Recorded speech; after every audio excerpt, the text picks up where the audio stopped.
Well, good morning. My name is Cammie, and I'm one of the ministers here. I'm so glad to be with you this morning. As you just heard, we are walking through a sermon series called 10 Ways to Ruin Your Life. Why that title? Because let's be honest, some of us hear 10 commandments, and immediately you think, here comes the list of rules, right? It feels like God can just be a fun sponge, right? Handing out a bunch of thou shalt nots to keep us from enjoying anything. But what if that's not the reason that they were given at all? What if the 10 Commandments were actually written out of love as a guide to help us to live a meaningful, God-centered, fulfilling life? What if these rules that we see were just made out of love and something that we could walk out of here and go, yeah, way better than I thought it was? So over the past 3 weeks, we've looked at the first 3 commandments. Number 1, you shall have no other gods before me. Number 2, you shall not make for yourself an idol. Number 3, you shall not misuse the name of the Lord your God. And today we are looking at commandment number 4, remember the Sabbath day and keep it holy. I know some of you just heard that that's the one we're talking about today, and you're like, seriously, that one sounds so boring. Give me the thou shalt not kill, whatever. Your mind is already drifting to what you're going to do, where you're going for lunch, or what you're doing this afternoon. And some of you might be thinking, Sabbath, isn't that just for the religious people? That's really old and that's outdated. And teenagers, you might be thinking, yeah, this one's just for the adults. Peace out. And then there are some of you who are actually practicing the Sabbath, and you know how amazing it can be. So here's some questions that I want to ask before we dive in today. What if the Sabbath is not meant to be boring at all? What if the Sabbath is actually a gift from God and something to be enjoyed? What if the Sabbath is one of the clearest ways that God shows his love by inviting us to slow down, rest, and reset? And what if, just maybe, what if you could walk out of here today excited to try it out for yourself? So here we go, commandment number 4 of the Big 10. Exodus 20, 8-11. Remember the Sabbath day by keeping it holy. 6 days you shall labor and do all your work, but the 7th day is a Sabbath to the Lord your God. On it you shall not do any work, neither you, nor your son or daughter, nor your male or female servant, nor your animals, nor any foreigner residing in your towns. That's all the people, okay? For in 6 days the Lord made the heavens and the earth, the sea, and all that is in them. But he rested on the 7th day. Therefore, the Lord blessed the Sabbath day and made it holy. So let's start with a question. What is Sabbath? What does that word even mean? This is derived from the Hebrew word Shabbat, which means to rest or to cease. To rest or to cease. Shabbat. Let's say that together. Shabbat. A Sabbath is defined in the 4th commandment is that 6 days you labor. 6 days you labor. On the 7th day you rest. In the New Living Translation it says, you have 6 days each week for your ordinary work. But the 7th day is a Sabbath day of rest dedicated to the Lord your God. It is a day set apart to include rest and worshiping God. We turn our attention away on that day to what we can achieve, to what we can produce, and we turn our attention to the Lord. It says, remember the Sabbath day by keeping it holy. The word holy means set apart. This day is not supposed to look like all the other days in the week. This day is set apart. It's different. It's a different rhythm, different activities. It's for a different purpose. So what is it we're supposed to stop doing on the Sabbath? Work. And the command is simple. On this day, do not work. But that raises a really good question for all of us. It's a common question. What actually counts as work? What actually counts as work? And the truth is, it depends. Work looks different for everyone. For some people, work is your job, what you get paid to do. You might be a teacher, a photographer, a small business owner, a server at a restaurant. You might work at a bank. But then there's the kind of work that doesn't show up on a paycheck: doing homework, cleaning the house, mowing the lawn, paying bills, running errands, catching up on emails. But here's where it gets interesting and kind of tricky. What feels like work to one person might feel like rest to someone else. What feels like work to one person might feel like rest to someone else. For example, yard work may be torture to you, but someone else might find it relaxing. Cooking might feel like a complete chore to one person and a joy to another. Who are the people in here that actually love cooking? Okay. Howard's eat at 6 p.m. Monday through Friday. Just throwing it out there. Fixing up the house might feel like an exhausting to do for you, but others might love to do that. One helpful definition that I came across says, work is any meaningful expenditure of energy, whether paid or unpaid. So on the Sabbath, we are invited to pause, to set aside the things that drain us. Instead, we choose things that restore us, things that help us reconnect with God, with ourselves, and with people that we love. So what is it you consider work in your life? Even though I absolutely love my job here on staff, it is still work. I mean, look around at you people. I'm just saying. I'm kidding. I love you all. You are awesome.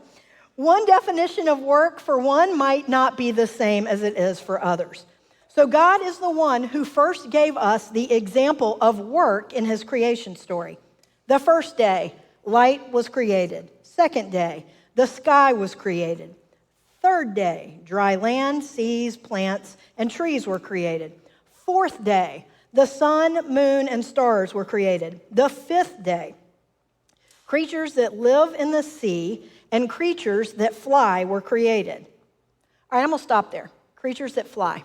All right, when I get to heaven, we've all got questions we're going to ask. Some are way spiritual. One of the ones I'm going to ask is, why the things that fly, right? Why the water bugs? Those things are not, they're huge. They're so disgusting. And some people are like, oh, it's just water bugs. And I'm like, oh, it's just a tornado. Who are these people, right? It could be, I know one for my husband. He cannot stand flies. He can't stand flies. In fact, whenever we see a fly, he reminds me that he hates them. And I'm like, honey, we've been married 24 years. Well aware. And so when we're like in a restaurant or something, then he can be like, if a fly is anywhere near us, after he says, I hate flies, he starts doing this, like above his food. I actually told him I was going to do this, so he was in last service. But anyway, he starts doing this, and I'm like, you're losing your mind, right? And I have to tell the waitress, I'm like, no, he's good. He's good. We'll take care of this. What about jellyfish? Jellyfish, what are they good for? Someone said to sting you at the earlier service. Yes, that's what they think they're good for. On the sixth day, animals that live on the land, and finally humans, made in the image of God, were created. On day 7, God had finished his work of creation and rested, making the seventh day a holy day, a day that's set apart. Genesis 2 and 3. By the seventh day, God had finished the work he had been doing. So on the seventh day, he rested from all of his work.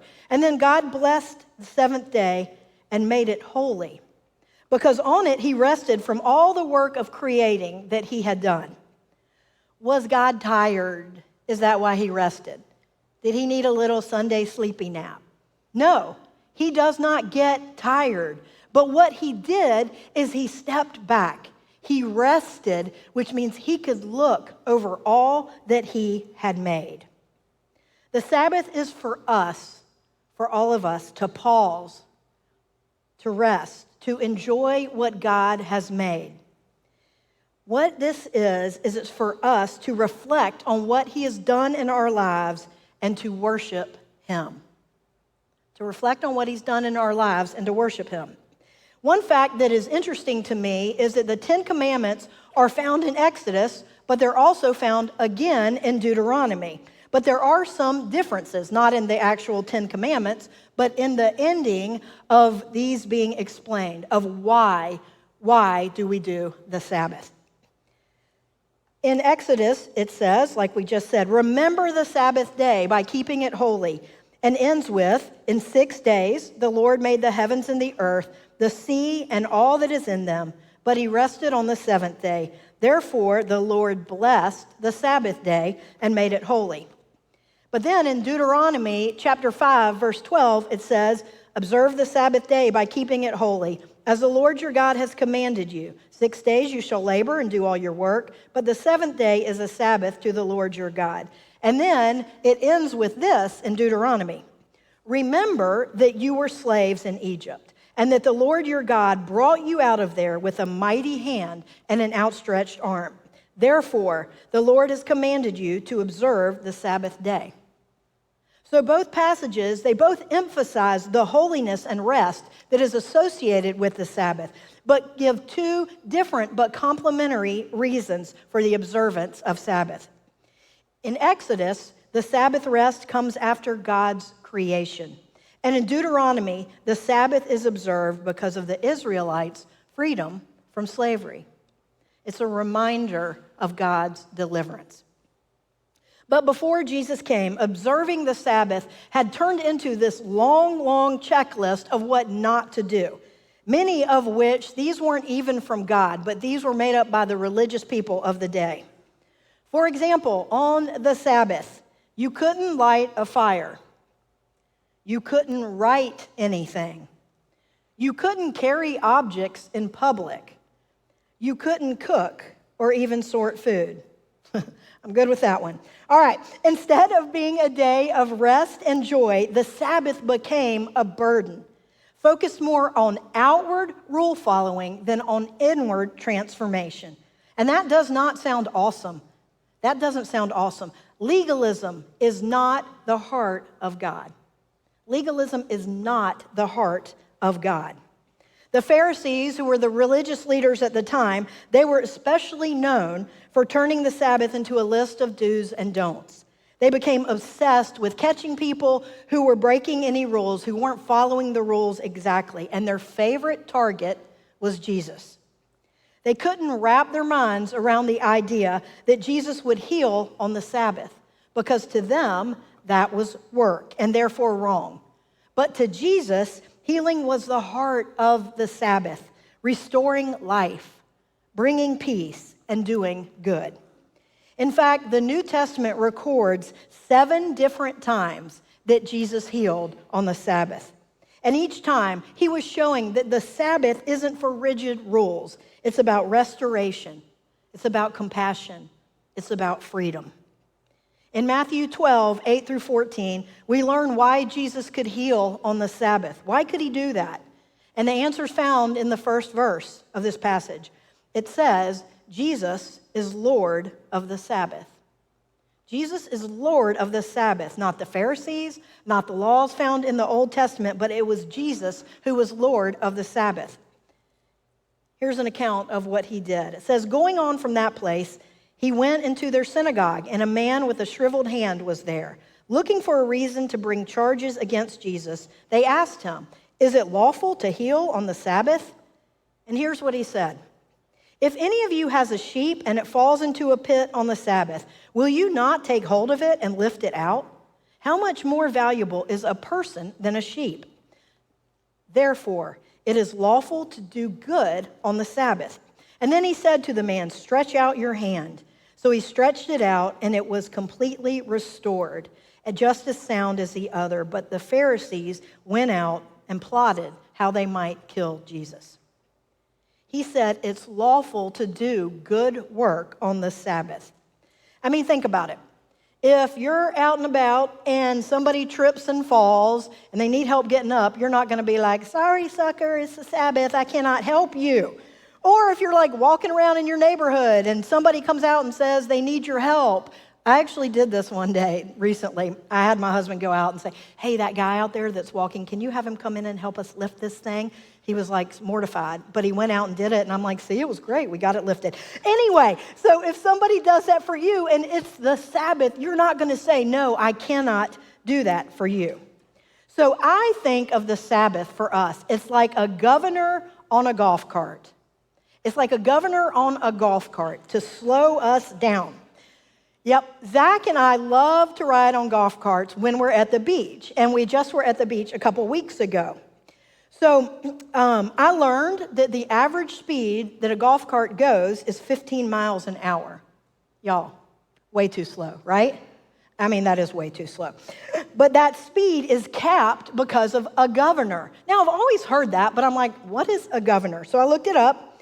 A governor on a golf cart is a speed limiting device designed to restrict the vehicle's maximum speed for safety, compliance with regulations, or mechanical longevity.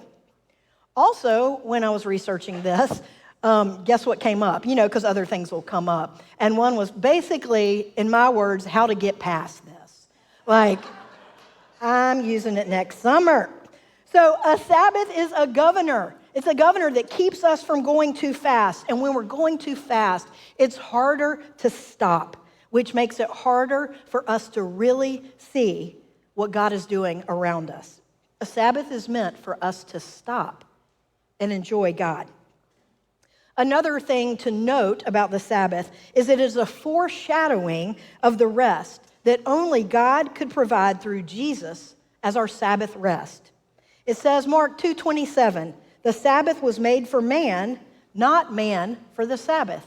The Sabbath was made for man, not man for the Sabbath. So the Son of Man is even Lord over the Sabbath. It says it again.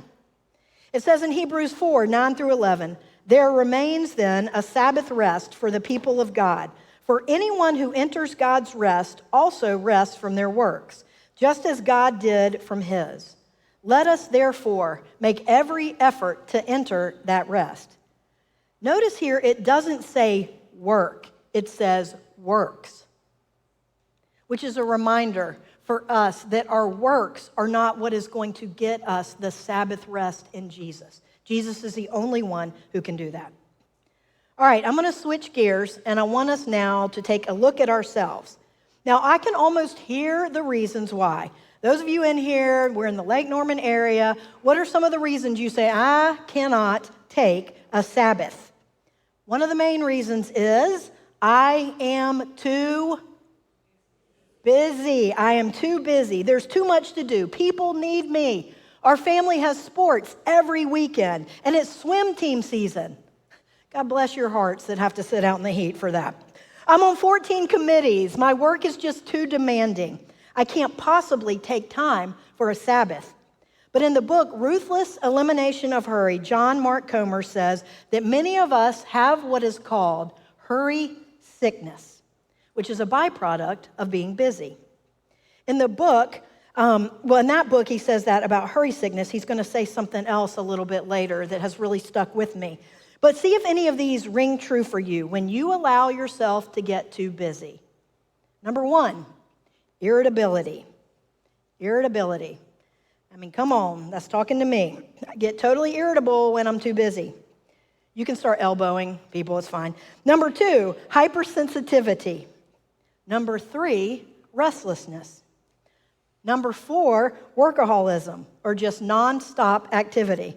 I mean, you're really taking this serious. She's not just, she's like throwing a hand. Okay. Emotional numbness, out of order priorities. Y'all, this is a huge thing that I could spend so much time on today in talking to people and counseling people. One of the things that I walk away with so often is that their priorities are out of order. We're too busy because we add too many things to our plate, and then we prioritize things in the wrong order. Number 7, lack of care for your body. Number 8, escapist behaviors. Number 9, slippage of spiritual disciplines. And 10, isolation. Could you see any of those being descriptions of you? But here are some questions. Do you really want to live this way? Do you want this list to describe you? Or do you want to live God's way? Do you want to take God up on his offer to take a Sabbath? I've heard before, and this is another quote that I love, we are as busy as we allow ourselves to be. We are as busy as we allow ourselves to be. You are way more in control of your schedule than you think. And I think a lot of times people will wear busyness as a badge of honor. I've gotten to the point in my life where someone says, I am so busy, then that does not impress me at all. Because I've come to realize that often when people are bragging about how busy they are, there's usually insecurity underneath that because they're trying to find their worth in what they do and they want to feel important. Here's another quote. Does it strike you as odd that God eventually has to command the Sabbath? It's like commanding you to eat ice cream or listen to live music or to have a great beach day. God has commanded a day of rest, and yet out of all the commandments, this is the one that most people treat as a throwaway. We would never want to treat as a throwaway stealing, lying, adultery, or the other ones. So it really made me stop and ask as I was thinking about this. What if keeping the Sabbath could actually help us to keep the other commandments? What if keeping the Sabbath could actually help us to keep the other commandments? What if by regularly resting, being filled up by God, recentering our hearts and our minds, we wouldn't be as tempted to fall into the traps of all the other commandments? One of the benefits of the Sabbath, another one, is that we learn to trust God. When we stop, God doesn't. When we are unavailable, God is still at work. Your business, your inbox, your responsibilities, they will all survive one day without you. We are just not that important to take one day. We either trust that God is in control or we live like everything depends on us. A familiar verse to some, Psalm 46:10, be still and know that I am God. In another translation, it says, cease striving and know that I am God. We can rest. He is God. We're not.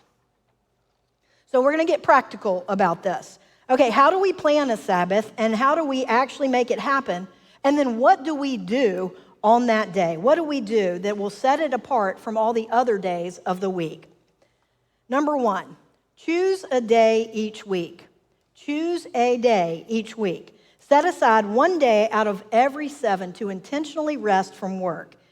Remember, what counts as work for some person in here will not count as work for another. The point is not to be legalistic about which day you take. A lot of people get hung up on that. Just make it a day that can become part of your regular rhythm. For me, my Sabbath is on Fridays because it's my day off. And on Fridays, I slow down, I spend longer, unrushed time with God, and I connect with people who fill my cup. And I do my best to avoid anything that feels like work.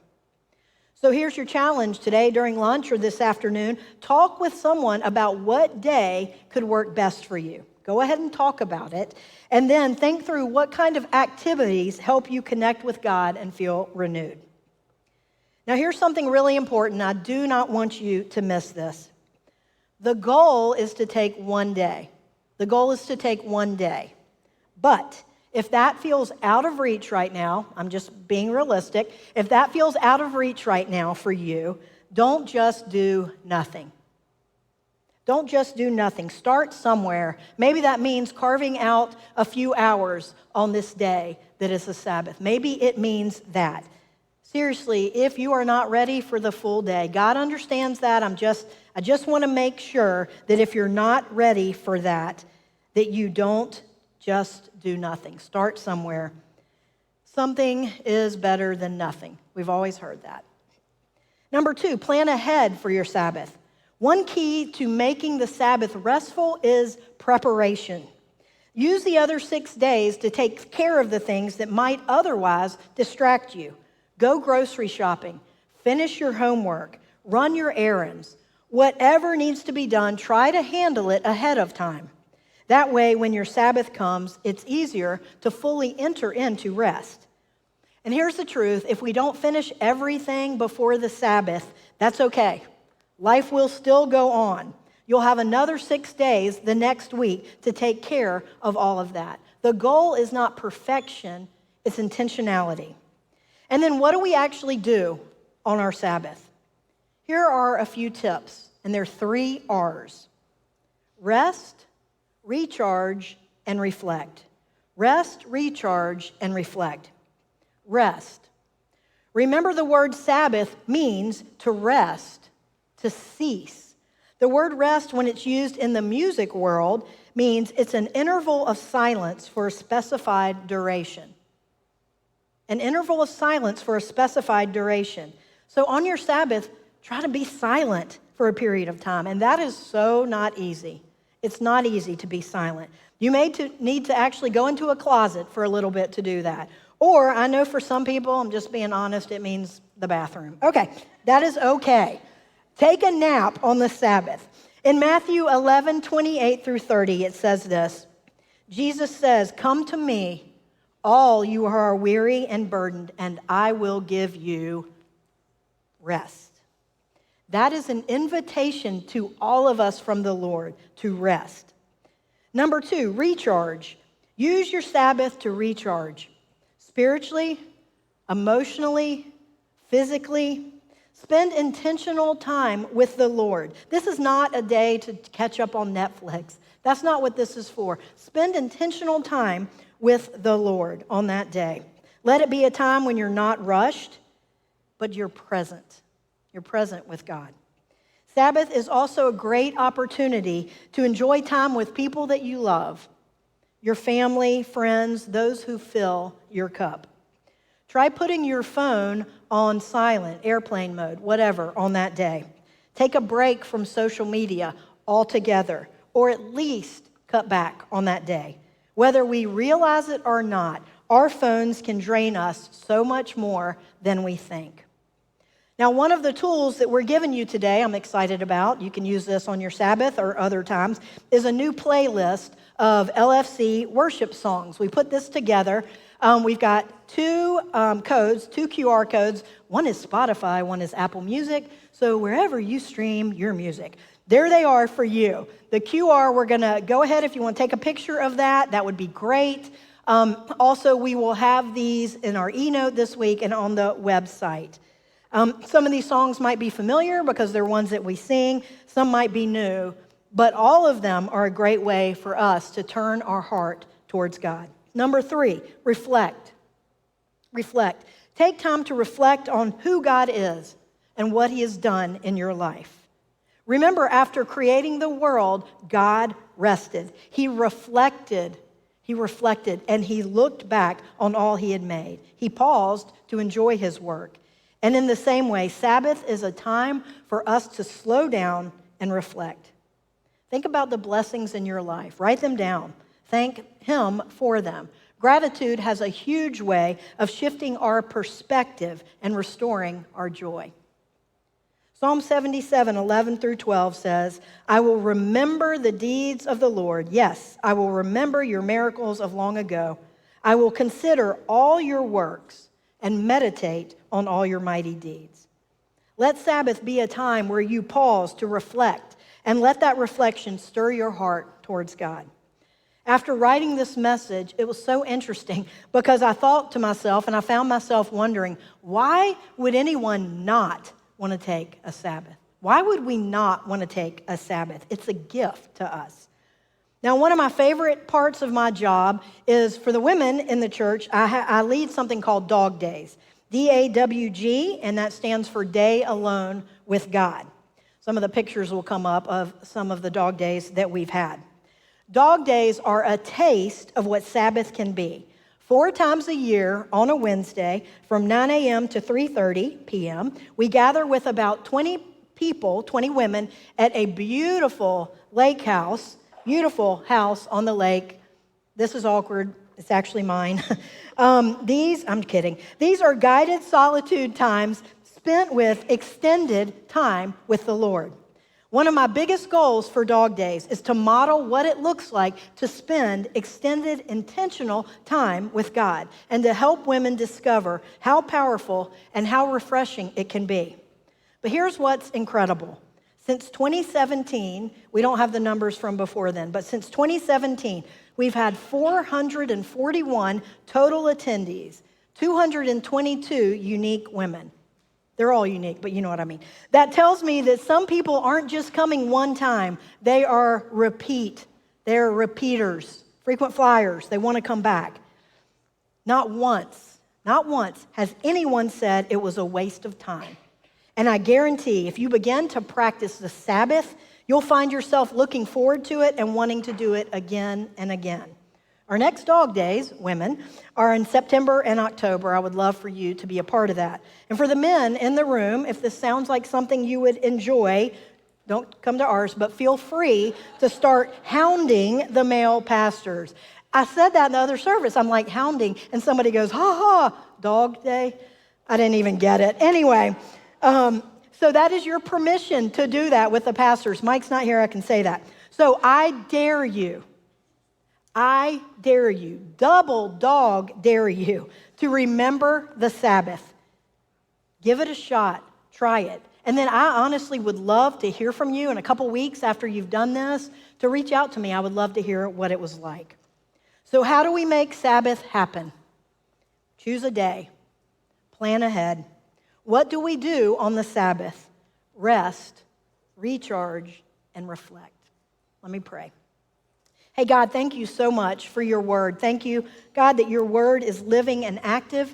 Thank you, Father, that we can learn from you. Thank you that you've created the Sabbath for us as a gift.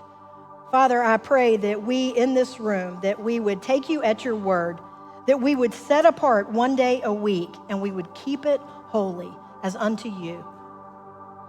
Lord, I pray that every one of us in this room would be stirred to do that. In Jesus' name, amen.